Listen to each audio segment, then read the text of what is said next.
Bismillahirrahmanirrahim. Alhamdulillahirabbil alamin. Wassalatu wassalamu ala asyrafil anbiya'i wal mursalin wa ala alihi washabbihi ajma'in. Assalamualaikum warahmatullahi wabarakatuh. Salam sejahtera, salam satu Malaysia. Tuan-tuan dan puan-puan yang dirahmati Allah sekalian, alhamdulillah hari ini kita diberi Allah kekuatan dan kesihatan, kesempatan untuk kita kembali lagi bersiaran secara langsung pada hari ini dan bersempena dengan sambutan hari ulang tahun UMNO yang ke-74 tahun ini. Hari ini kita akan banyak berbicara tentang UMNO dan juga sedikit tentang acara-acara yang telah disusun sepanjang acara sambutan pada tahun ini. Dan tetamu kita pada hari ini, tuan-tuan dan puan-puan, tidak lain tidak bukan orang kuat UMNO. Ini Setiausaha Agung UMNO yang baru, Datuk Seri Ahmad Bazan. Apa khabar Datuk Seri? Sihat? Assalamualaikum warahmatullahi wabarakatuh. Salam Ramadan. Alhamdulillah, syukur Datuk Dr. Azizan. Terima kasih kepada penerangan UMNO yang sudi melakukan FB hari ini, dan mudah-mudahan ada banyak perkara yang kita boleh bincangkan dalam ruangan sejam ini, InsyaAllah. Baik, kita langsung saja Datuk Seri kepada perbincangan kita. Diam tak diam, hari ini kita hampir genap 2 tahun apabila kita dikalahkan dalam PRU yang ke-14 dengan penuh kesugulan. Juga dalam bulan Ramadan pada ketika itu kita menyambut 11 Mei 2018 dalam awal Ramadan. Moodnya lain. Tahun lepas moodnya lain, hari ini moodnya lain. Boleh Datuk Seri komen sikit tentang mood tahun ini bagaimana? Silakan. 9 Mei 2018 adalah tarikh yang saya tak boleh lupa. Kami menunggu keputusan malam itu sampai lewat tengah malam.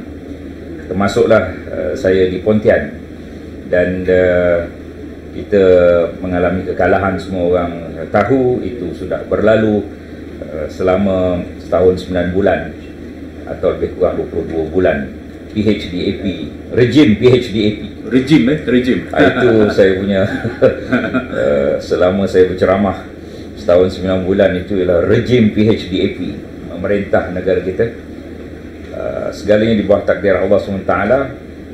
Perikatan Nasional pula memerintah pada saat dan ketika ini, dan akhirnya kita menjadi kerajaan semula. UMNO sebahagian daripada kerajaan itu, syukur Alhamdulillah.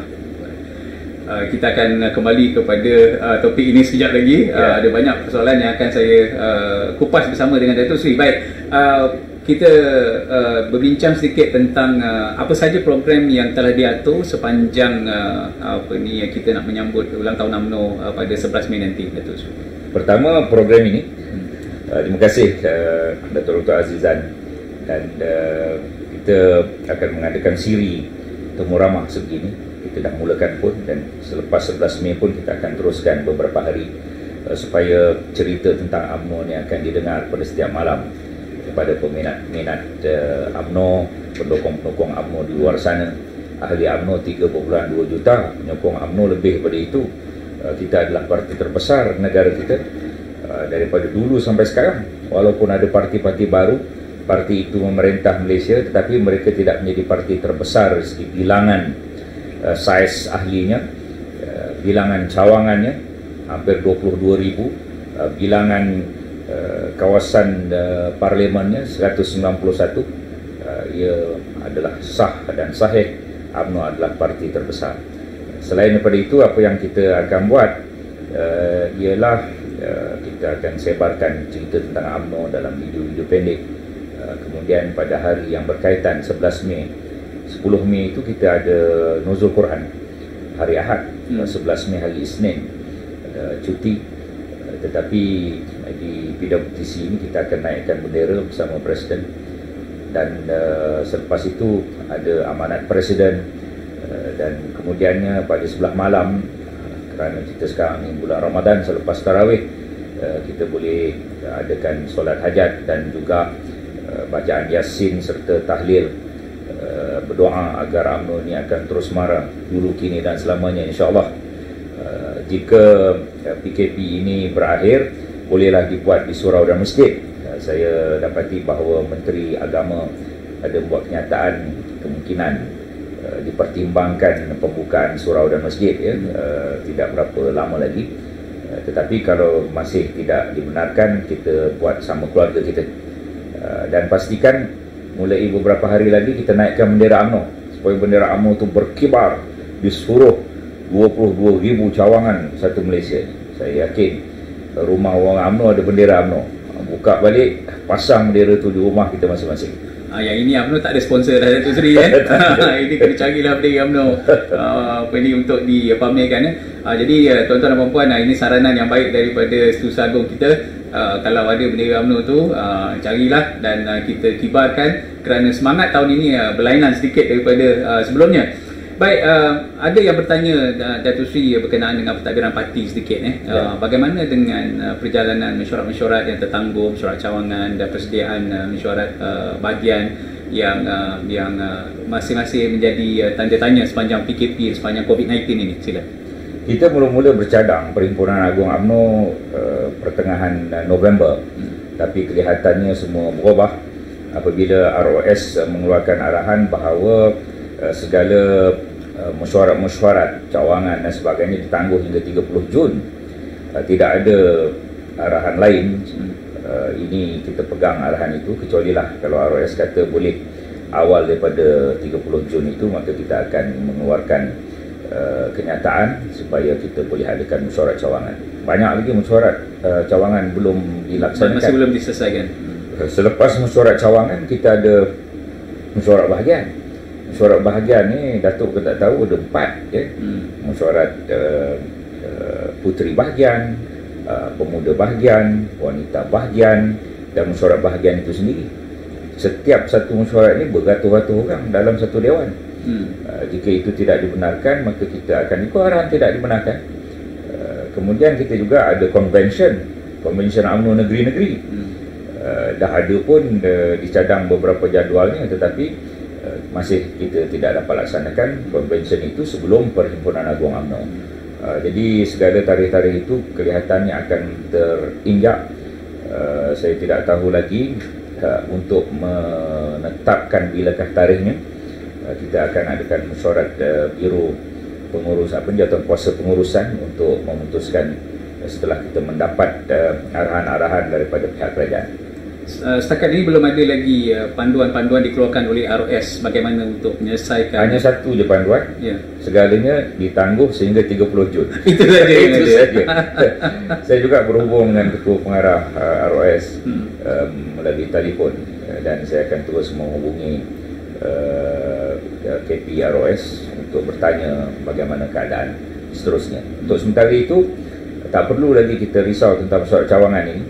Jangan kita bimbang apakah akan jadi pada parti kita. Jangan risau sebab ia melibatkan semua pertubuhan, bukan hanya parti UMNO, PPBM juga dan parti-parti yang lain. PPBM juga masih dalam peringkat pemilihan lagi. Ya, walaupun sekarang ini ditangguh juga. Ditangguh juga. Okey, baik. Baik, sekarang kita lihat kembali kepada topik kita pada hari ini Datuk Seri, iaitu UMNO dan realiti politik ala baru.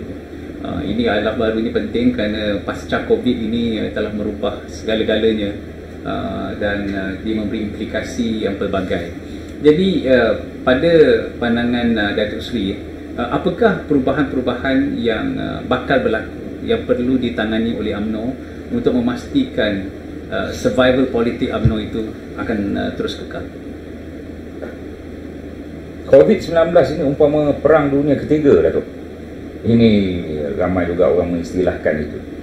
Yang lebih menyukarkan peperangan itu, musuh tidak kelihatan.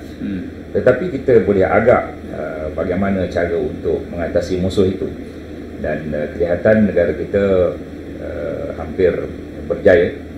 Yang tidak berjaya Amerika Syarikat lah, daripada 3 juta lebih kes, 1 juta lebih hanya di Amerika Syarikat. Negara China pun sudah turun ke angka yang bawah.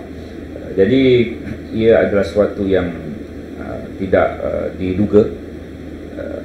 Sebelum ini kita ada selsema burung, H1N1, SARS, tetapi tidak menyeluruh. Ebola, ia tidak menyeluruh sebagaimana COVID-19 ini. Dan ia adalah satu perkara yang perlu direnung oleh kita, terutama umat Islam, bahawa Allah murka pada kita ni, Datuk Doktor, Tak ramai orang cakap bahawa Allah murka kepada manusia di muka bumi ini. Tak ramai orang sebut perkara itu. Saya ada keyakinan tentang perkara itu. Kalau tidak, Allah tidak akan turunkan bala sebesar ini. Jadi sempena bulan Ramadan ini, kita banyak mohon keampunan kepada Allah SWT atas segala dosa besar, dosa kecil yang kita lakukan. Dan mudah-mudahan Allah dengan sifat Rahim dan Rahmannya akan menghentikan segala malapetaka dan musibah ini. UMNO juga tentunya berubah dari segi kita punya pergerakan. Sebelum ini tentu kita ada pertemuan-pertemuan, program-program melibatkan orang ramai, nak ceramah itu, ceramah ini, ceramah muafakat nasional.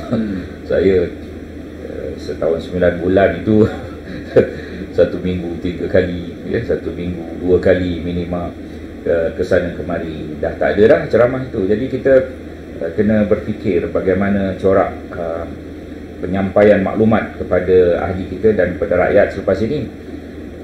Jika perniagaan berubah kepada online, maka kita juga berubah secara online. Contoh program kita pada saat dan ketika ini. Jadi kita mesti lebih IT savvy, kita lebih mahir dalam media sosial. Harapan saya pemimpin-pemimpin UMNO akan melakukan perkara itu, kerana suasana cukup berubah. Orang menerima segala maklumat di tangan mereka. Jadi kalau kita tidak berupaya untuk melakukan perkara itu dan menguasai ini, kita akan tinggal. Saya nak menarik perhatian Datuk Seri kepada perkembangan politik semasa. Kalau kita lihat dengan adanya Perikatan Nasional dan juga cabaran-cabaran yang sedang dihadapi oleh Kerajaan Perikatan Nasional pada saat ini, yang memerlukan UMNO sendiri perlu bersedia pada setiap masa untuk menerima apa juga sebarang kemungkinan. Jadi kemungkinan-kemungkinan ini adalah termasuk juga perkara yang kita yang selalu bincangkan terdahulu, iaitu tentang apakah pilihan raya itu akan berlaku mungkin di luar jangkaan pada bila-bila masa kalau kita lihat dengan perkembangan sekarang. Jadi Datuk Seri sendiri selalu menetapkan target, mungkin dia akan berlaku 100 hari, mungkin berlaku setahun lagi, ataupun 2 tahun lagi, ataupun 3 tahun lagi. Jadi dalam keadaan pasca Covid dengan serba-serba yang berlaku ni, bagaimana UMNO boleh mempersiapkan ketumbukannya untuk memastikan UMNO kekal kuat dan mampu menjadi satu kuasa yang dominan pada suatu masa kelak? 9 Mei 2020 ini genap 2 tahun selepas pilihan raya. Selalunya selepas sahaja 2 tahun, mengikut pengalaman kita yang sudah-sudah, kita kena buat persiapan pilihan raya. Jadi sama ada ia akan berlaku, saya selalu menyebut antara 100 ke 1000 hari. Kalau 100 hari itu kita sempat lagi untuk buat persiapan, ya. Kalau 1000 hari itu saya tak nak menyebut tahun, sebab tahun orang fikir lama, Datuk. Betul. Saya nak sebut hari, ya. Jadi apabila sebut hari, kita sentiasa waspada, sebab kita tahu bahananya apabila hilang puasa.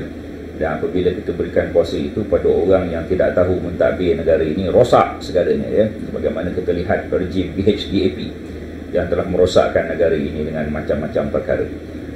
Saya tahu kerajaan PN, walaupun saya tiada di dalam kerajaan itu sebagai jawatan rasmi, saya berada sebagai ahli parlimen, dan tentunya kerajaan sekarang ini sedang berusaha bersungguh-sungguh. Malang sekali apabila dapat kerajaan kita diserang oleh COVID-19 ini. Jadi setakat yang saya lihat dan assessment saya secara peribadi dan bertanya pada rakan-rakan seperjuangan, kawan-kawan dalam Majlis Kerja Tertinggi, kelihatan kerajaan ini sedang melaksanakan tugas dengan baik. Banyak bantuan kepada rakyat diberikan. Ada satu video tu seorang pakcik di Pedang, dia kata banyak betul dia dapat. Bantuan itu, bantuan ini. Kita pun boleh senaraikan kesan 250 bilion, kemudian daripada 250 bilion itu ada lebih kurang 25 bilion yang suntikan terus, kemudian 10 bilion kemudian untuk PKS jadi 35 bilion. Bukan senang untuk mencari wang sebanyak itu pada saat yang ketiga ini, dan tentunya ia akan memberikan kesan kepada rakyat secara positif bantuannya, dan juga kepada PKS. Sebagai contoh, PKS diberikan RM3,000 kepada 700,000 PKS, perusahaan kecil sederhana, termasuklah yang meniaga di pasar malam, asalkan dia mendaftar dengan majlis daerah misalnya, mendaftar dengan SSM, ada IKS kecil di kampung, jual kerepek, jual keropok, jual kicap 3K, kicap, keropok, kerepek yang itu semua akan dapat 3,000 bantuan terus. Cara nak mohon semua sekali kita boleh semak bagaimana kaedahnya.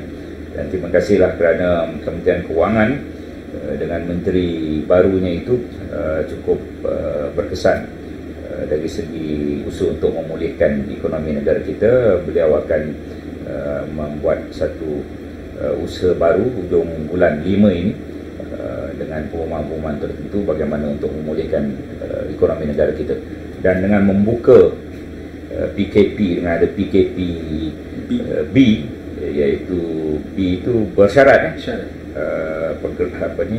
Perintah Kawalan Pergerakan Bersyarat. Banyak betul istilah. PKP mula lepas itu PKP D. Kemudian PKP B. Lambat lagi macam bebas ni. Lepas raya bebas lah kot.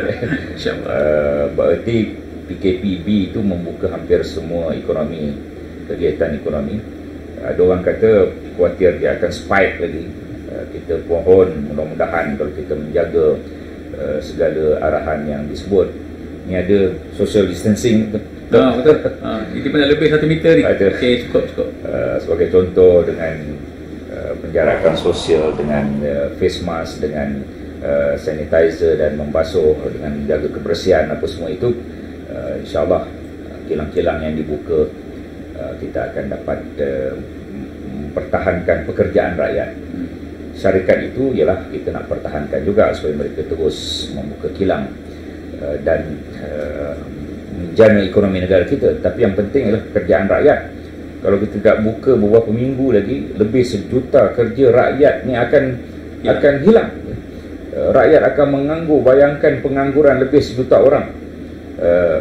Kita kena menimbang pengangguran yang begitu hebat, ekonomi yang akan jatuh, dengan menjaga kesihatan rakyat. Dua-dua tu kena membuat perimbangan yang tepat. Jadi kerajaan telah memutuskan, walaupun ada negeri-negeri yang tak ikut, saya harap negeri-negeri lain pun ikutlah, kerana yang penting ialah pekerjaan rakyat. Syarikat itu satu hal lah, mereka juga akan terselamat apabila mereka sudah mula melaksanakan operasinya. Tetapi yang terpenting ialah pekerjaan rakyat, supaya rakyat kita mempunyai pendapatan untuk menyara hidup dan juga keluarga. Dan kalau kita lihat dengan insentif yang diberikan oleh kerajaan ini, sekaligus menafikan kawan baik Datuk tu, Menteri Kewangan dulu tu yang... Siapa kata kawan baik saya? Kita tengok kawan baik Datuk dulu tu selalu berbohong, menceritakan tentang keadaan kewangan kerajaan yang begitu tenat dan sebagainya. Ini bagaimana Datuk nak komen tentang langkah-langkah ini berbanding dengan seolah-olah ada dua dimensi yang sangat berbeza, dulu dan sekarang. Tiba-tiba je sekarang kita mampu memberi sebanyak mungkin kepada rakyat. Jadi komen daripada Datuk Seri. Dulu suasana baik, tapi disebut ekonomi tidak baik. Sekarang ini suasana teruk, tapi kita ada duit pula. Jadi itu satu perkara yang di luar sana, suatu keadaan misteri. Kita mati-mati sebut hutang cuma 686 bilion hutang yang dijadikan asas oleh negara di mana-mana definisi itu. Tapi mereka kata hutang 1 trilion. Jadi berlaku apa yang kita panggil sebagai penjarakan pemikiran. Penjarakan pemikiran. Pemikirannya terjarak daripada realiti apa yang sebenar. Apa yang sebenar ialah kita mempunyai keupayaan. Menteri Kewangan ada menyebut dan Perdana Menteri juga ada menyebut kita mempunyai keupayaan untuk itu. Walaupun demikian, kehilangan 2.4 bilion setiap hari jika diteruskan PKP. Ia adalah suatu yang amat mencabar kepada negara ini. Oleh kerana itu kita kena terpaksa membuka sebahagian besar daripada ekonomi supaya kita tidak hilang 2.4 bilion itu. Kalau terus hilang dan hilang, maka kita menghadapi masa yang sukar juga. Ada cadangan daripada Yang Berhormat Mulia Tengku Razali sebagai pengerusi UMNO menasihat, dia memberi pandangan bahawa mungkin kerajaan perlu mengadakan Suruhanjaya Diraja untuk mengkaji tentang kewangan negara. Kenapa 22 bulan ini rakyat begitu sengsara, begitu keadaan ekonomi tidak tentu hala dan sebagainya. Tetapi Alhamdulillah semasa sekarang ini kita lihat keadaan tidaklah sebegitu teruk yang digambarkan oleh Menteri Kewangan. Bagaimana komen Datuk Seri pada cadangan ini? Beliau penasihat UMNO, Yang Berhormat Mulia Tengku Razali, saya ada menemui beliau sebelum apabila dapat jawatan Susah Agung untuk mendapatkan nasihat-nasihat beliau. Banyak pengalaman Yang Berhormat Mulia Tengku Razali, pengalaman dalam politik, pengalaman sebagai Menteri Kewangan dulu, dan kita kena lihat dengan objektif apa yang dicadang oleh Yang Berhormat Mulia Tengku Razali. Antara kebaikannya ialah kalau kita boleh mengumpulkan pakar-pakar ekonomi untuk membantu kerajaan bagi memulihkan ekonomi yang ada sekarang. Memang ada sudah Majlis Tindakan Ekonomi dipengerusikan oleh Perdana Menteri sejak kerajaan PN ini ditubuhkan, dan kita lihat perlunya maklumat-maklumat dan cadangan-cadangan yang membina. Kita tidak tahu semua perkara. Kadang-kadang contohnya dengan cadangan subsidi upah misalnya, subsidi upah bukan Ya, betul. Itu istilah dia, yang kita tak pernah dengar sebelum ini. Cadangan itu diterima. Kita tidak tahu banyak perkara. Mungkin ada PKS yang tertentu, IKS kampung ingin cadangkan sesuatu perkara kepada kerajaan misalnya. Kita dengar semua seolah-olah kita nak membuat bajet bulan 10 tapi sebelum bulan 10 tu apa tindakan-tindakan. Dengar cadangan-cadangan rakyat daripada semua pihak, sama ada ahli akademik, sama ada pakar ekonomi, sama ada pakar perniagaan. Semoga mereka boleh memberikan perkara yang baik. Sebelum kita melakukan bajet, kita selalu ada panggil bajet dialog. Dan bajet dialog itu mempunyai tajuk yang pelbagai dan bersiri. 12 siri. Saya pernah mengendalikan 8 daripada 12 siri bajet dialog. Di hadapan saya pakar-pakar dalam bidang mereka masing-masing, dan mereka memberikan segala input-input, sama ada bertulis ataupun secara lisan, dan kemudian diteliti dengan baik oleh bahagian bajet Kementerian Kewangan. Daripada situ dirumuskan apa cadangan mereka. Apa kata kalau kita boleh buat mini bajet dialog seumpama itu sebelum dialog yang sebenar, sebagai usaha untuk kita mempertingkatkan ekonomi kita dalam sebulan 2 ini. Dan kita lihat semasa tempoh PKP ni, Datuk Seri, sebenarnya dia ada kaitan dengan geopolitik kita di negara kita, kerana ternyata penduduk-penduduk ataupun penghuni yang tinggal di kawasan-kawasan pinggir bandar dan bandar merupakan mereka yang banyak terkesan dan tertekan dengan perintah kawalan pergerakan ini, akibat mereka tidak boleh berniaga. Itu yang melibatkan PKS, yang melibatkan peniaga-peniaga kecil, mereka yang banyak berniaga di kawasan-kawasan ini, dan mereka perlu lebih bantuan sebenarnya, dan ini telah pun cuba diselesaikan oleh kerajaan, tetapi ditafsirkan dalam gerak kerja politik sebenarnya. UMNO kalau kita boleh lihat sebelum ini banyak menumpukan strong base kita, kubu-kubu kuat kita di kawasan-kawasan luar bandar, kawasan-kawasan Firda, dan ia telah ditembusi oleh Pakatan Harapan. The new norm, realiti politik ala baru, mungkin menuntut UMNO melakukan reverse strategy, bukan sahaja mempertahankan strong base, stronghold, kubu kuat UMNO, tetapi mula juga berpolitik, melebarkan pengaruhnya lebih kuat di kawasan pinggir bandar dan bandar. Komen itu. Ya, kita tidak mahu dikenali sebagai parti yang hanya dapat sokongan daripada luar bandar. kita pernah dapat sokongan daripada semua kawasan bandar, kawasan pinggir bandar, kawasan luar bandar, iaitu pada pilihan raya 2004 apabila Pembangkang dapat hanya 10 kerusi pada ketika itu kan ya. Dan ia membuktikan bahawa Barisan Nasional yang diteraju oleh UMNO dapat sokongan semua rakyat. Kita kena kembalikan kepada situasi itu.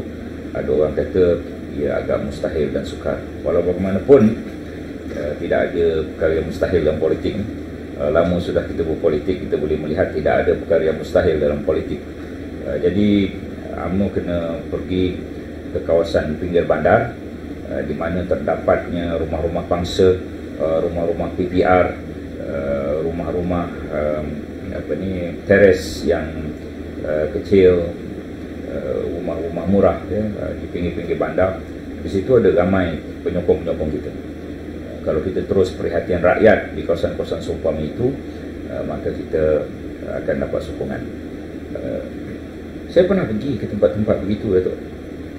Saya pernah tinggal pun di tempat-tempat seumpama itu. Bila saya mula-mula datang di Kuala Lumpur ni, saya pernah tinggal di rumah bangsa tu. Sekarang saya di kawasan hampir Kuala Lumpur ni, di rumah apartmen dia. Saya tidak berada dalam gated community. Ialah itu pilihan saya lah, dan itu keupayaan yang ada. Jadi saya faham. Menantu saya pun daripada kawasan PPR, Projek Perumahan Rakyat. Jadi saya pernah pergi ke rumah mereka yang cuma ada 2 bilik. Pemandu saya pernah duduk di flat di BKL dengan 1 bilik. Saya pernah pergi ke rumah pemandu saya itu, dan saya faham kesukaran hidup rakyat ini. Dan apabila PKP ini, saya boleh membayangkan kalau duduk di flat 2 bilik, tak boleh keluar dengan anak yang ramai, bukankah itu menimbulkan satu stres emosi yang tinggi ya. Jadi apabila dah mula boleh kerja ni, saya rasa stres itu akan berkurangan. Semua perkara ini perlu diselami oleh pemimpin UMNO dan juga oleh pemimpin kerajaan sekarang. Kalau mereka tidak memahami tentang perkara ini, maka mereka terpisah daripada realiti hidup rakyat dan masyarakat. UMNO jangan terpisah daripada kehidupan rakyat. Itu sebab kita kena turun padang, kita kena melihat apa yang berlaku. Ada seorang ahli parlimen memviralkan videonya membantu seorang keluarga miskin, satu di Sabah, satu di Kedah, dan saya lihat rumahnya amat daif sekali. Dan terima kasihlah kepada pemimpin UMNO itu, dua pemimpin UMNO itu, dua ketua bahagian, satu di Sabah, satu di Kedah, yang kongsikan gambar-gambar itu. Memang masih ada lagi rakyat di luar sana yang di dalam kemiskinan. Itu kita boleh hadapi. Tetapi yang miskin bandar ni, sebagaimana yang Datuk sebut itu kita kena mesti perjuangkan supaya mereka hidup dengan lebih baik. Pada zaman UMNO memerintah, BN memerintah, contohnya di wilayah bendahari kita, Datuk Tunku Adnan, ada projek rumah WIP. Rumah WIP itu lebih besar, dan dia memahami bahawa pentingnya rumah yang lebih besar dan selesa untuk rakyat. Jadi semuanya perkara ini menunjukkan bahawa kita jangan terpisah daripada kehidupan. Masa zaman Datuk Najib, beliau mengutamakan projek perumahan rakyat cukup hebat di mana-mana, dibantu oleh Datuk Seri Zahid pada ketika itu Timbalan Perdana Menteri. Jadi ini semua adalah jasa-jasa UMNO yang perlu dirungkai kembali dan diingat kembali sebenar hari UMNO ini. Jangan kita terlupa dan jangan kita lekas lupa. Dan semestinya UMNO memerlukan penyesuaian dari segi gerak kerja kalau kita ingin melebarkan pengaruh di kawasan-kawasan yang saya sebutkan tadi. Akan dituntut penyesuaian gerak kerja baru. Bagaimana Datuk Seri melihat UMNO boleh pantas bergerak selepas PKP ini ditarik balik nanti? Bagaimana UMNO boleh dengan masa yang seberapa segera melakar strategi untuk bergerak ke kawasan-kawasan ini? Ya, kita kena berjuang atas perjuangan yang sama objektifnya, iaitu demi agama bangsa tanah air. Saya selalu menyebut short formnya atau akronimnya ABATA, agama bangsa tanah air.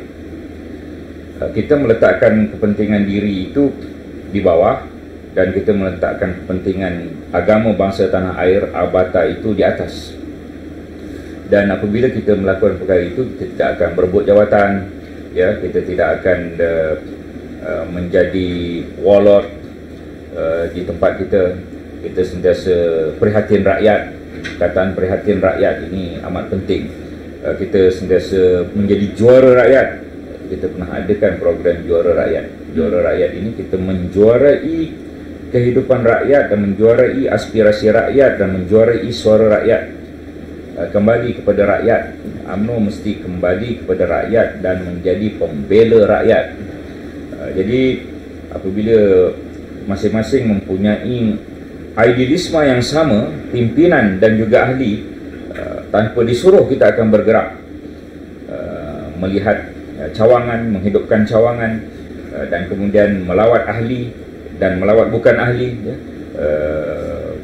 membantu setakat usaha yang boleh, walau dengan hanya sepucuk surat, menghantar ke JKM. Keluarga ini perlu bantuan JKM dan terlepas pandang, misalnya lah, ya, Datuk. Dan apabila rumah terbakar, asapnya masih belum habis, kita dah sampai lah, dan memberi bantuan setakat kita mampu dan mengusahakan rumah baru untuk rumah terbakar itu.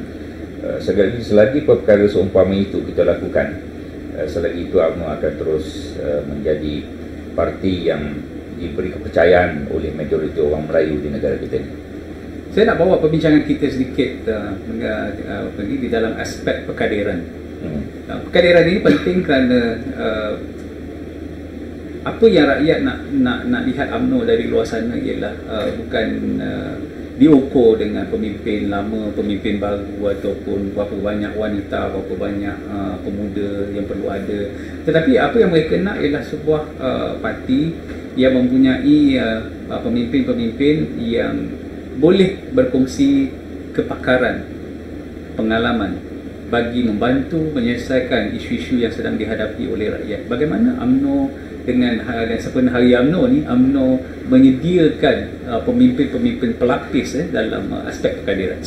Ya, baru ini Presiden mengubah sedikit jawatan dalam parti. Saya antara Setiausaha Agong paling muda. Paling muda, ya? Tapi saya muda ke tu? 54 tahun ni, ya? 54.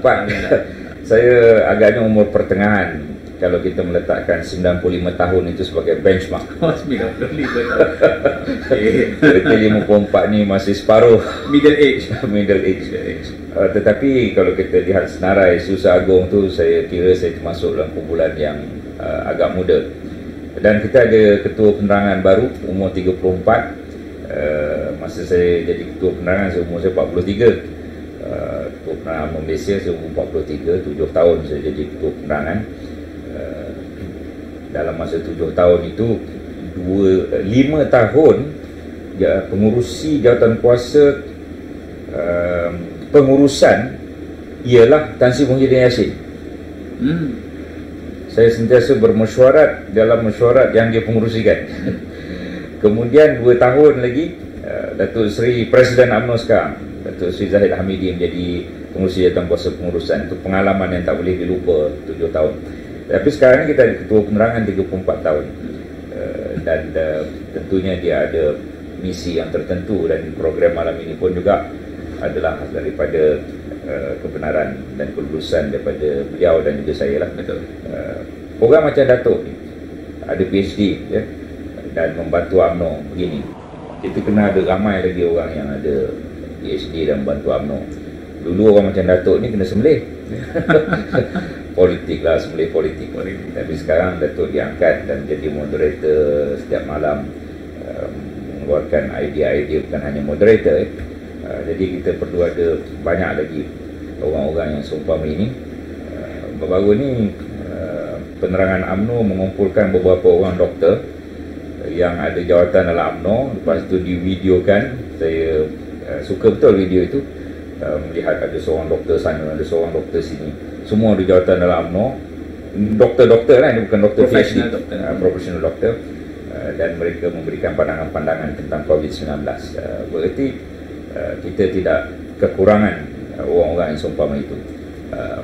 Kita perlu ada engineer, kita perlu ada accountant, kita perlu ramai peguam pun dalam barisan kita, ramai peguam, dan kita perlukan juga kombinasi orang-orang biasa, Datuk. Mereka juga ada satu undi, profesor doktor ada satu undi, orang biasa SPM pun ada satu undi juga. Jadi kita kena memahami tentang perkara itu dan kita ingin sokongan daripada semua pihak tu. Betul. Baik, kita beralih sedikit kepada muafakat nasional. Lama kita tak simpan bab muafakat nasional tengok ni, cuba zoom sikit bendera. Kalau kru boleh tengok atas meja kita. Boleh tengok bendera, nampak tu? Ada bendera PAS, ada bendera UMNO. Memang saya sengaja letakkan di sini. Dan bendera ini adalah bendera di atas meja kerja saya, ya. Ini hiasan sedikit lah hari ini, tetapi dalam kehidupan seharian saya, bendera ini sentiasa ada di atas meja kerja saya di pejabat. Ini saya nak beritahu kepada hadirin betapa saya amat menyanjung tinggi persahabatan PAS bersama UMNO ni, ya. Dan kita lihat hasil daripada pemufakatan yang kukuh antara PAS dan UMNO ni, Datuk, sehinggakan kita mampu dijemput untuk menyertai pentadbiran Perikatan Nasional pada hari ini. Itu saya rasa itu adalah natijah penting daripada pemufakatan yang telah kita menterai pada bulan September dahulu. Jadi apa khabar dengan muafakat nasional sekarang? Ramai hadirin-hadirin yang di luar sana nak tahu lebih lanjut apa khabar tentang muafakat nasional setakat hari ini. Ya, di luar sana mungkin tidak tahu bahawa kita ada sekretariat tetap sudah muafakat nasional, dan di bangunan UMNO, Menara Dato' On, bangunan UMNO Menara Dato' On, kita ada 39 tingkat menara tu. Tingkat 39 itu tempat kita bermesyuarat majlis kerja tertinggi. Di tingkat 36 itu, di tingkat 36 kita ada pejabat muafakat nasional. Sekretariat ada di sini. Sekretariat muafakat nasional ada, dan dah ada staf pun. Ada ketua sekretariat dah masuk kerja, ada bilik meeting, ada segalanya lah yang membolehkan muafakat nasional ini bergerak. Sebab kita dah memeterai perjanjian pada 14 bulan 9 2019, dan tentunya muafakat nasional ini bergerak. Yang tak ada tu cuma ceramah tu. Datuk Dato' Ejen tak ada, cuma ceramah. Ceramah ini ialah untuk apa tujuan ceramah? Ceramah ini apabila kita menjadi pembangkang hari itu, maka kita setiap malam lah berceramah, berselang-seli ceramah. Tetapi apabila sekarang ini tak ada ceramah, itu yang orang nampak tak kelihatan. Dia bukan sengaja dibatalkan ceramah, sebab PKP lah kita batal ceramah. Kalau tidak jalan terus, jalan terus. Cuba bayangkan tak ada PKP, mesti ada ceramah je lah. Ceramah kali ini bukan nak membantai kerajaan. Kita ceramah untuk membuat penjelasan tentang isu semasa. Hanya kerana tidak ada ceramah, jangan pula kita buat rumusan muafakat nasional sudah tidak aktif. Ini hanya kerana PKP, maka kita tidak adakan ceramah. Jika tidak, tentunya kita ada lagi program-program bersama dengan muafakat nasional. Ada mesyuarat-mesyuarat diadakan. Saya selaku Susah Agung juga pernah hadir satu mesyuarat penting, dan kita juga telah melaksanakan retreat antara pemimpin UMNO dan juga pemimpin PAS yang utama hadir di Institut Latihan Memperkasa Ummah Janda Baik, iaitu training center kita milik UMNO di Janda Baik Bentong Pahang itu. Dan Presiden UMNO memberikan dia punya ucap utama, Presiden PAS memberikan ucap utama. Kemudian setelah kita bermalam, penasihat BN pun ada, ya, penasihat UMNO pun ada, Datuk Najib Tengku Razali. Kemudian ditutup oleh timbalan Presiden UMNO, ditutup dengan timbalan Presiden PAS. Susah Agung UMNO dan PAS mengendalikan. Kita pecah kepada kumpulan-kumpulan, 6 kumpulan, lepas itu kita menghalusi tajuk-tajuk yang tertentu. Ia adalah sesuatu yang amat menggembirakan. Datuk nak tahu tak kenapa PH ni takut sangat dengan Muafakat Nasional? Betul. Dia ada kira-kira dia. Datuk kena ingat angka ni, 79 campur 18 campur 32. Okay. Cuba kira 79, 18, 32. Saya rasa 129 ni. 129 kerusi. Apa benda 79? 79 itu ialah kerusi BN yang dimenangi dalam PRU 14.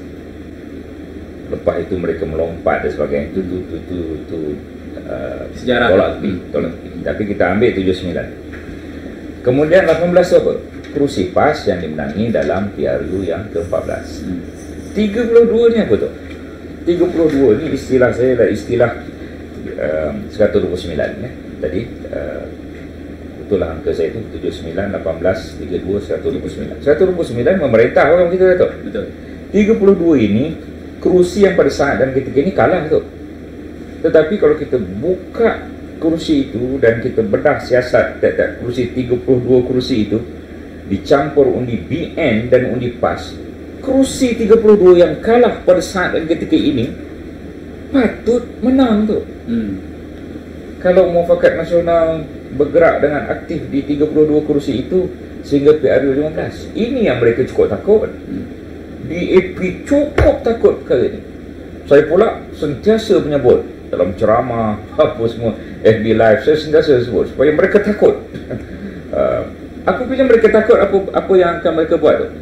Mereka akan pecahkan gerakan ini. Mereka akan pecahkan Muafakat Nasional ini. Kerana mereka tidak mahu kita menang dengan cemerlang pada PRU 15. Bagaimana cara mereka akan pecahkan? Ya, istilah pecah dan perintah, divide and rule ini telah dilaksanakan sejak zaman penjajah sampai sekarang pada saat yang ketika ini, dan formula itu amat berjaya. Mereka akan cucuk pada luar, mereka akan cucuk pada dalam. Jadi saya ingin mengingatkan sebenarnya Hari UMNO ini kepada pemimpin-pemimpin UMNO khususnya, sama ada ketua cawangan, sama ada ketua bahagian, teman-teman saya ketua bahagian, Dewan Jabatan Ketua Bahagian dan semua ahli MKT, kita hati-hati dengan jarum-jarum yang amat jahat daripada pihak belah sana yang sedang dihantar kepada kita ini. Kerana pada mereka, kalau berpecah dia Muafakat Nasional ni, maka mereka akan memerintah semula dan kita tidak ada chance untuk memerintah. Jadi ingat dia tu ya. Macam ingat angka tadi? Ingat 129? Ya. Formulanya 79 campur 18 campur 32. Itu dia. Baik, ini kena ada bantuan pada Sarawak lah baru dapat 79 tu. Nah, ya. Jadi 79 Sabah, Sarawak. 79 Sabah jugalah tentunya. 79 ini kena ada GPS dan PBB apa semua lah. Sarawak ni dia adalah negeri kesayangan saya tu. Satu-satunya isteri saya dari Sarawak, Sarawak. Satu-satunya lah. Dulu saya cakap lain, isteri pertama saya orang Sarawak, isteri kedua belum ada. Saya tak nak sebut lagi apa itu. Satu-satunya isteri saya adalah orang Sarawak. InsyaAllah. Baik, Dato' Sri, kalau kita melihat ini tentang masa depan Muafakat Nasional. Ya. Kalau kita lihat kedudukan ataupun komposisi kerusi daripada 222 kerusi parlimen pada hari ini dengan bilangan yang dimenangi oleh UMNO dan Muafakat Nasional, kita nampak dalam sekitar 60 mungkin 61, 62 macam tu kan, antara UMNO dan PAS. Kita nampak sedikit dan kita nampak ianya tidak mampu menjadi dominan untuk membentuk sebuah kerajaan. Tetapi daripada perbincangan kita di luar sana dengan rakan-rakan pakar, mereka mengingatkan UMNO bahawa UMNO dan Muafakat Nasional perlu fikir ini adalah keadaan sekarang, keadaan masa kini. Memang kursi itu terhad, tetapi strategi perlu dilakar pada PRU yang ke-15 kerana rakyat di luar sana dikatakan sudah bersedia untuk memberi mandat yang jauh lebih besar akibat 22 bulan diseksa dan didera oleh Pakatan Harapan. Jadi ada potensial, ada kemungkinan kerusi ini boleh ditingkatkan sekiranya Muafakat Nasional, UMNO mengambil pendekatan dan strategi yang lebih jitu untuk kita meyakinkan rakyat dan mengubah landscape yang ada. Yang ini yang berkaitan dengan tajuk kita ni. Saya nak minta Datuk saya komen bab ni. Ya, 129 itu atas kertas lah. Tetapi apa yang berlaku di atas tanah, the realitinya, daripada 129 itu, dalam 79 saya sebut tadi tu ya, ada 2 kali PRK yang 79 itu 2 daripada kerusinya, iaitu Cameron Highland 1 daripada 79. Sebab saya sebut ialah kerusi yang BN sudah menang. Apabila ada PRK, kita menang balik dengan lebih besar kerana muafakat nasional di Cameron Highland. Kemudian satu lagi Kimanis betul. Kita menang cuma ratusan, tapi menang jadi 2029 ke betul ya, pada di PRK Kimanis. Itu 2 daripada yang 79. Mana dia yang 32 kerusi yang kita menang? Tanjung Piai tu. Itu betul sebelah kawasan saya Pontian. Betul. Yang itu memang terkejut beruk lah, menang 15,000 tu. Jadi itu 1 daripada yang 32. Jadi apa yang saya sebut ini bukan hanya teori ya. Ini sudah menjadi realiti apabila ada PRK.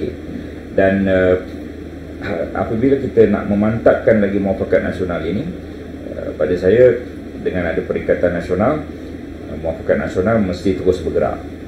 Itu. Dan mereka akan terus melakukan banyak perkara bagi memecahkan kita, tetapi kita mesti bersama. Kalau PAS pergi sendiri, PAS akan kalah.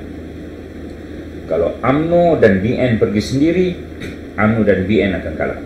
Tetapi kalau UMNO, BN dan PAS pergi bersama muafakat nasional, kita akan menang, InsyaAllah. Menang tu apa tu? Menang nak jadi menteri ke? Itu ialah di antara konsekuensinya, menang dapat jadi menteri. Dapat jadi menteri ni untuk apa tu? Sekali lagi saya ingin mengingatkan kepada idealisme perjuangan UMNO sempena Hari UMNO, iaitu perjuangan untuk agama bangsa tanah air, untuk mengukuhkan Islam sebagai agama persekutuan, di samping kita menghormati kebebasan beragama penganut-penganut agama lain. Bangsa Melayu sebagai bangsa teras, di samping kita menghormati suku kaum yang lain dan bumi putra bersama dengan Melayu ya, dan India, Cina dan kaum-kaum lain. Dan negara kita ni satu-satunya, tidak ada 2 Malaysia, hanya 1. Walaupun kita ada 14 negeri dengan kaedah pemerintahan, tetapi Malaysia lah satu-satunya negara kita. Kita ingin negara kita ke tahap yang lebih tinggi, jauh lebih tinggi daripada apa yang ada sekarang. Kita ingin meningkatkan kembali ekonomi yang sudah bagus ketika zaman BN dahulu, rosak ketika zaman PH, dan amat mencabar ketika zaman PN. Kita ingin tingkatkan segalanya demi kehidupan yang lebih baik untuk anak dan cucu kita. Datuk dah ada cucu? Belum lagi. Apabila saya sebut anak dan cucu tu, saya boleh membayangkan rupa muka cucu-cucu saya, Datuk. Umur 54 dari cucu. Datuk nak tahu apa rahsianya? Kahwin awal. Bukan kahwin lagi ya? Bukan kahwin lagi, kahwin awal. Nasihatkan kawan-kawan sana yang dah umur 30-an masih belum kahwin, apa benda lagi yang kawan nak? Kahwin cepat sikit ya. Biar boleh anak kita kahwin lagi dan bercucu, dapat cucu. Jadi barulah apabila kita kata perjuangan demi anak cucu, dia memang keluar daripada hati nurani dan boleh terbayang muka-muka cucu dan muka-muka anak. Soalan lain? Jadi naratif yang lama lagi ke? Lama lagi, banyak lagi soalan ni. Okey. Naratif yang dapat kita simpulkan di sini Datuk Seri ialah dengan memperkukuhkan muafakat nasional itu akan mampu memberi kestabilan kepada Perikatan Nasional. Adakah Datuk Seri setuju kepada naratif ini? Ya. PPBM dia ada 12 kursi sebenarnya ya.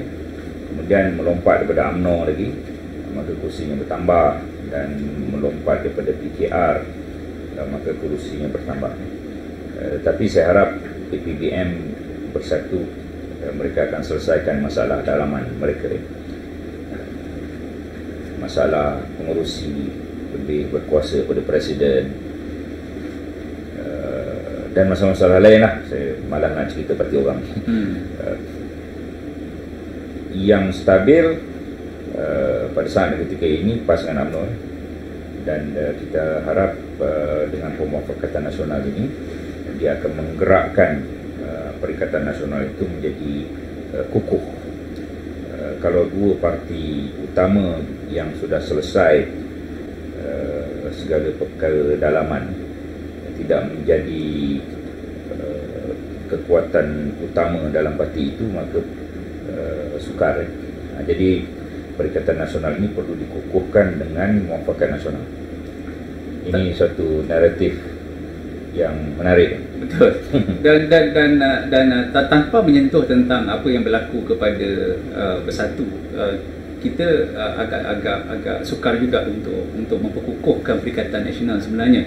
Dan saya nak menarik sedikit perhatian Datuk Seri tentang apa yang berlaku pada petang semalam. Satu kenyataan bersama Majlis Pakatan Harapan dikeluarkan mendesak supaya Dewan bersidang sekurang-kurangnya 2 minggu dalam tempoh COVID pada 18 Mei nanti.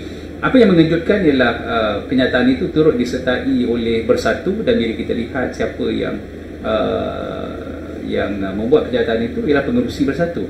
Jadi rakyat di luar sana ni agak keliru ni. Agak keliru kerana dalam satu sisi kerajaan Perikatan Nasional ada Bersatu, dan di dalam pembangkang ada juga Bersatu. Yang ini mungkin Datuk Seri boleh bagi sedikit pencerahan apa yang sebenarnya berlaku pada ketika ini. Ya, Bersatu pecah dua.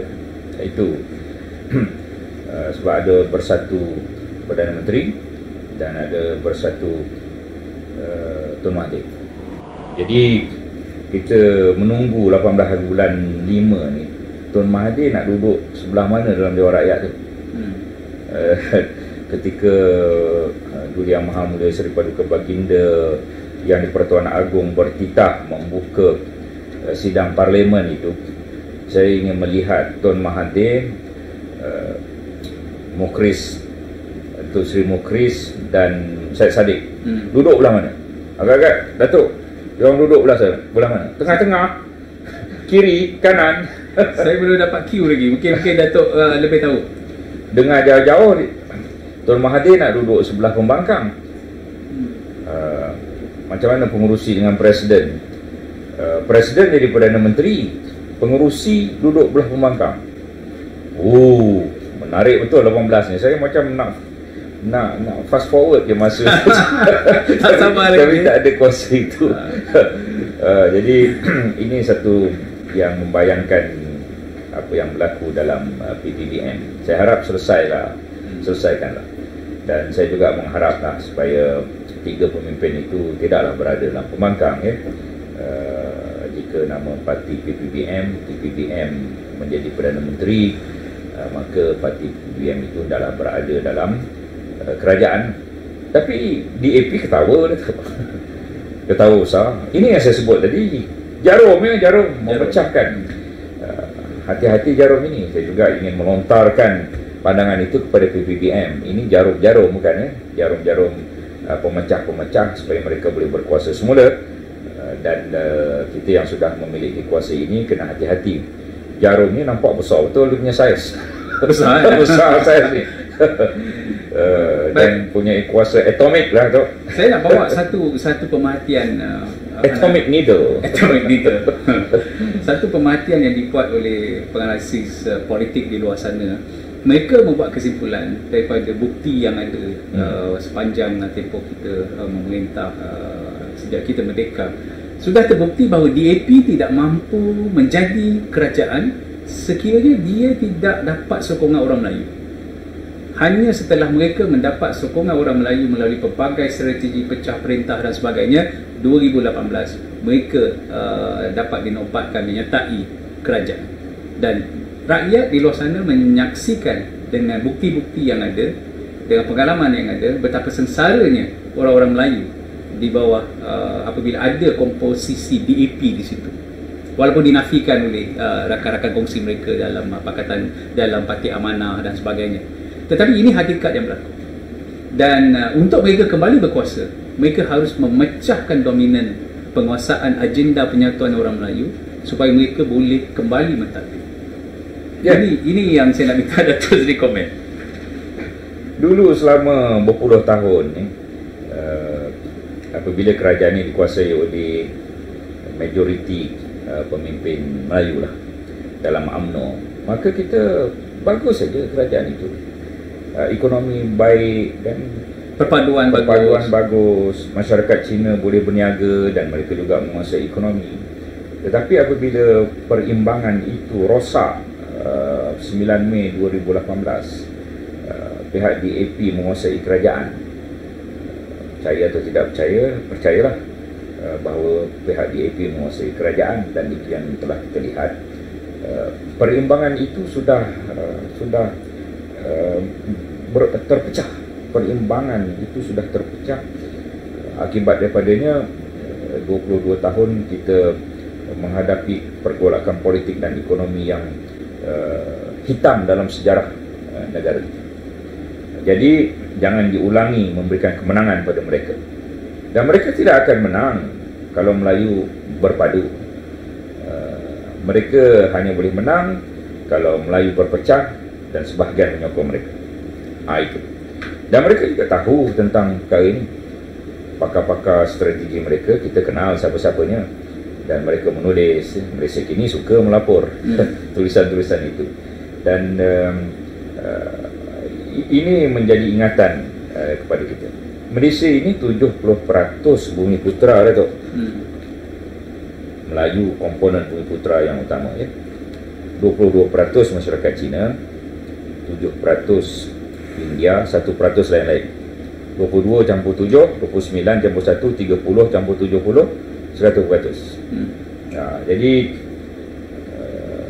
perimbangan itu amat penting, dan semua mereka yang berada dalam kancah politik negara mesti memahami tentang angka-angka itu. Tetapi kalau 70% itu diperintah bukan memerintah, maka perimbangan itu hancur. Dan apabila hancur, segalanya juga akan hancurlah, bagaimana yang sudah berlaku setahun 9 bulan, lebih kurang 22 bulan yang berlalu itu. Jadi sempena Hari UMNO ini kita kenang kembali apa benda perkara yang kita nak kenang lah tu sempena Hari UMNO ini. Pertama, jasa UMNO pada kita dan keluarga kita. Saya anak penerai getah yang mak ayah saya tidak tahu membaca dan menulis, dan umur saya 30 tahun Datuk, baru ada air, telefon, elektrik dan jalan raya. Bayangkan umur saya sekolah rendah, bayangkan umur saya sekolah menengah. Kalau umur 30 baru ada air, elektrik, telefon dan jalan raya. Tak ramai orang sesusah begitu, bukan? Tetapi kerana UMNO saya dapat sekolah asrama penuh, sekolah dengan sains juru peluang, lepas itu belajar di luar negara, beasiswa JPA. Kalau bukan kerana dasar-dasar UMNO membawa kita sedemikian rupa, kita tidak akan sampai ke sini. Orang-orang yang macam saya ini bukan saya seorang, ada berpuluh ribu, ratus ribu agaknya di luar sana yang sekarang pada saat dan ketika ini menjadi pemimpin di pelbagai tempat. Pemimpin syarikat, pemimpin kerajaan, pemimpin parti politik. Dan saya harap mereka jangan lupa lah jasa UMNO. Saya ada satu WhatsApp group, kumpulan-kumpulan yang saya lihat lebih ramai yang lupa daripada yang ingat tentang jasa UMNO terhadap diri mereka. Kalau bukan kerana pemimpin UMNO yang ada mewujudkan dasar ekonomi baru, menghantar pelajar-pelajar daripada keluarga yang susah dengan beasiswa keluar negara, mereka yang ada sekarang ni Captain of Industries dan sebagainya itu tidak akan berada di situ. Ketua-ketua pengarah, KSU dan lain-lain tak akan berada di situ, kan?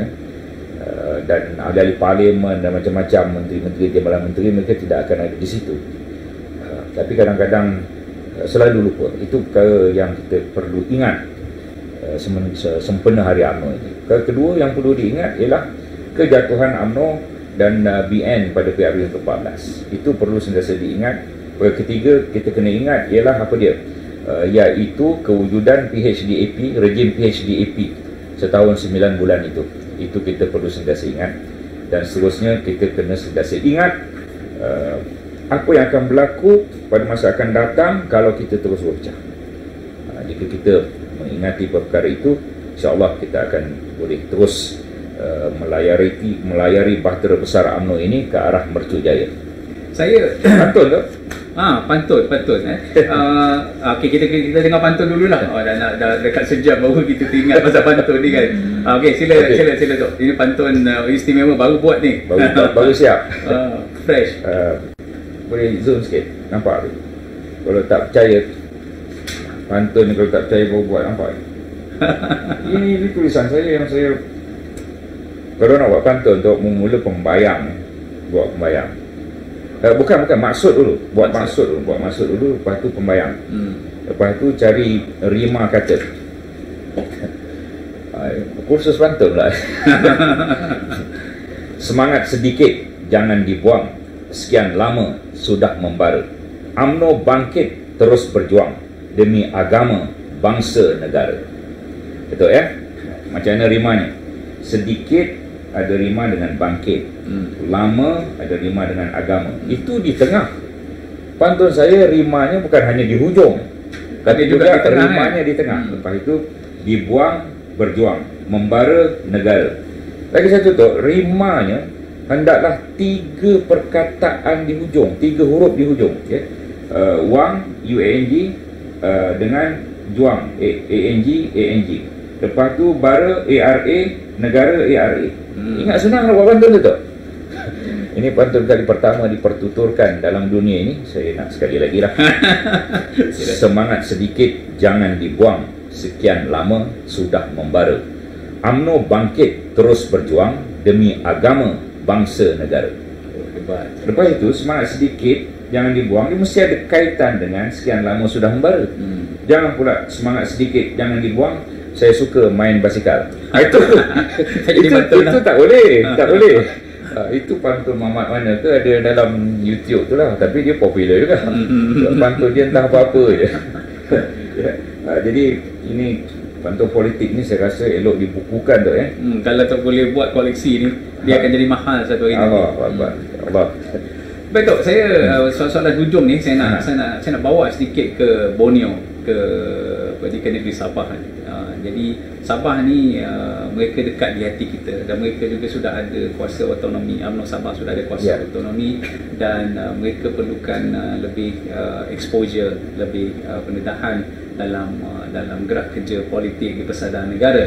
Jadi kita lihat ada banyak perkara-perkara yang nak diluahkan oleh UMNO Sabah yang perlu perhatian dan pembelaan, dan kita daripada pusat harus membantu. Bagaimana Datuk melihat perkara ini?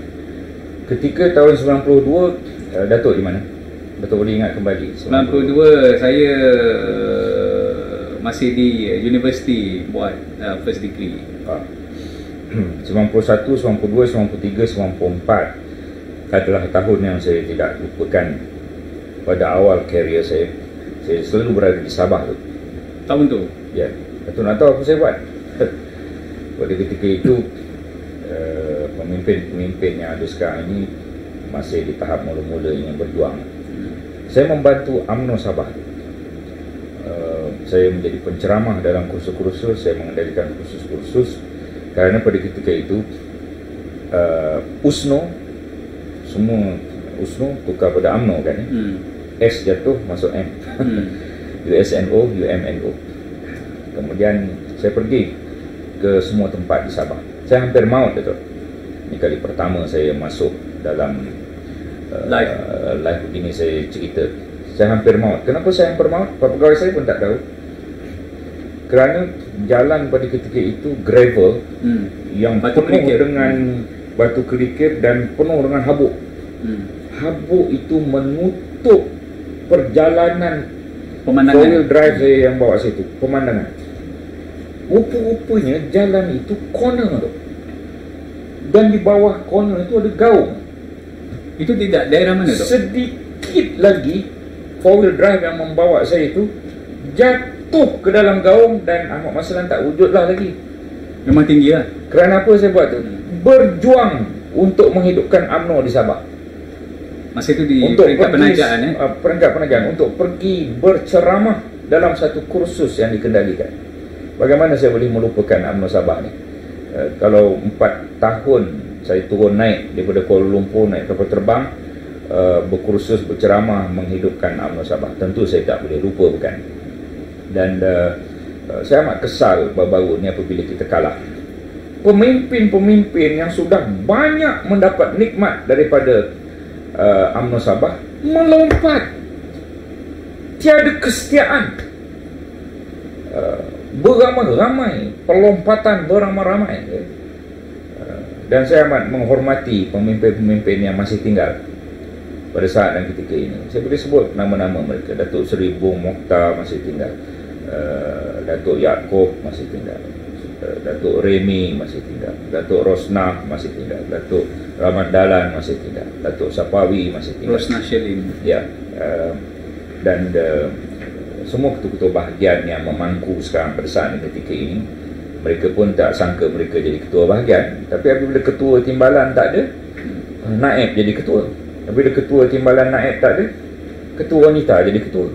Apabila ketua timbalan naib ketua wanita tak ada, ketua pemuda jadi ketua bahagian. Saya amat menghormati mereka yang masih setia pada perjuangan dalam UMNO pada saat dan ketika ini di Sabah, pada saat dan sukar ini.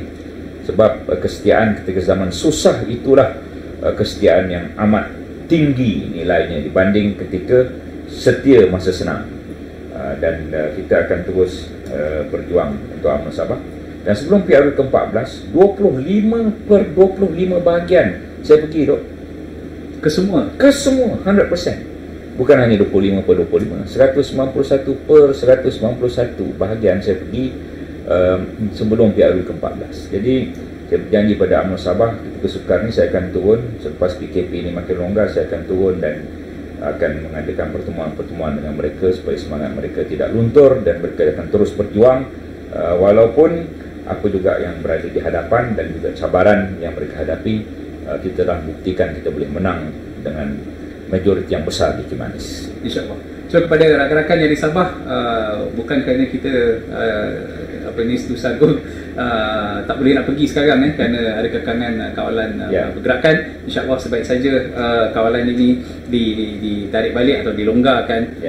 Setu Sagung akan terus saja ke sana untuk kita berbincang apa juga permasalahan yang wujud yang boleh diselesaikan.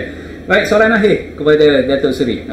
Harapan Datuk Seri lah sempena ulang tahun UMNO ke-74 ni. Harapan kepada ahli UMNO, harapan kepada rakyat Malaysia. 74 tahun kita sudah berjuang. Kita sudah memerdekakan negara ini pada tahun 1957. Tahun 1946 kita ditubuhkan. Dan harapan kita ialah kita akan hidup lagi 74 tahun yang akan datang dan lebih daripada itu.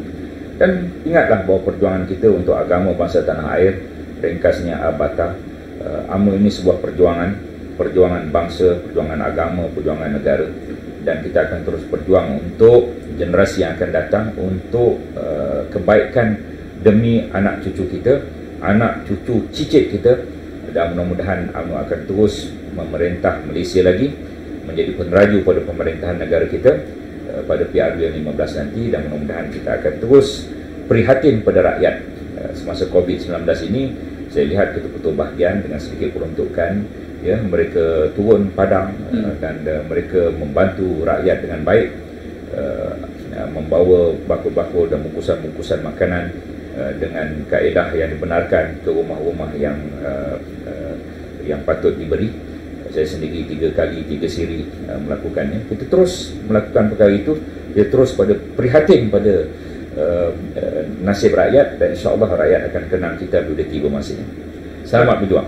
Baik, pesanan Datuk Seri kepada rakyat Malaysia untuk melalui tempoh kawalan pergerakan ini. Kita belum merdeka, kita belum selamat. PKP ini walaupun dilonggarkan dari sudut ekonomi, kita kena ada disiplin diri lah, Tok, ya. Walaupun dibenar 4 orang dalam satu kereta, tak semesti kita naik kereta tu berempat. Walaupun dibenar kita makan di restoran, kalau tak perlu makan di rumah kan sedap, isteri masak, ya. Kalau isteri tak nak masak, sesekali kita masak, apa salahnya. Nasi goreng Ahmad Maslan yang popular itu boleh ditiru dia punya resepi. Dan kita sentiasa patuh pada perintah, kerana yang memerintahkan kita itu mempunyai maklumat yang kita tidak ada. Dan insyaAllah mudah-mudahan kita mesti menang memerangi COVID-19 ini. Dan saya gembira kerana rakyat Malaysia adalah rakyat yang setia kepada arahan dan senang kita kawal. Itu sebab penyakit ini dapat dibendung. Kalau tidak, jangan jadi macam negara-negara, saya tak nak sebut mana, yang sekarang menduduki tempat 1, 2, 3, 4, 5 itu. Kita bacalah apa yang berlaku di negara itu. Kalau kita tidak ikut perintah, maka kita tidak akan berjaya untuk memerangi COVID-19 ini. Kita ikutlah perintah, stay at home, stay safe, duduk di rumah, duduk untuk keselamatan. Kalau tidak perlu keluar, jangan keluar. Kalau tidak perlu kerja, jangan kerja. Kalau perlu kerja, pergilah, dan pastikan ada SOP yang semua kita tahu apa SOP. Terima kasih Datuk. Terima kasih. Baik, alhamdulillah tuan-tuan dan puan-puan, sejam lebih kita bersiaran banyak perkara yang kita dah sentuh tentang masa depan Hari 7 UMNO, muafakat nasional dan juga hal-hal yang menyentuh tentang perkembangan politik semasa. Hingga kita bertemu lagi di malam-malam berikutnya, ada banyak lagi yang kita sedang atur, banyak topik lagi yang kita akan bincangkan. Topik politik ala baru ini menjadi bualan, dan insyaAllah UMNO akan sentiasa kekal relevan. Selamat Hari UMNO, selamat berpuasa dan selamat berbuka. Wabillahi taufiq wal hidayah. Assalamualaikum warahmatullahi wabarakatuh. Salam sejahtera. Terima kasih. Perjalanan ini terasa sangat menyedihkan. Sayang engkau tak duduk di sampingku kawan. Banyak cerita yang mestinya kau saksikan di tanah kering bebatuan. Oh, oh, oh, oh, oh. Tubuhku terguncang dihempas batu jalanan. Hati tergetar menampak kering rerumputan. Perjalanan ini pun seperti jadi saksi. Gembala kecil menangis sedih. Oh, kawan coba dengar apa jawabnya ketika ia ku tanya mengapa. Bapak ibunya telah lama mati ditelan bencana tanah ini. Sesampainya di laut, ku kabarkan semuanya kepada karang, kepada ombak, kepada matahari. Tetapi semua diam, tetapi semua bisu. Tinggal aku sendiri terpaku menatap langit. Barangkali di sana ada jawabnya. Mengapa di tanahku terjadi bencana?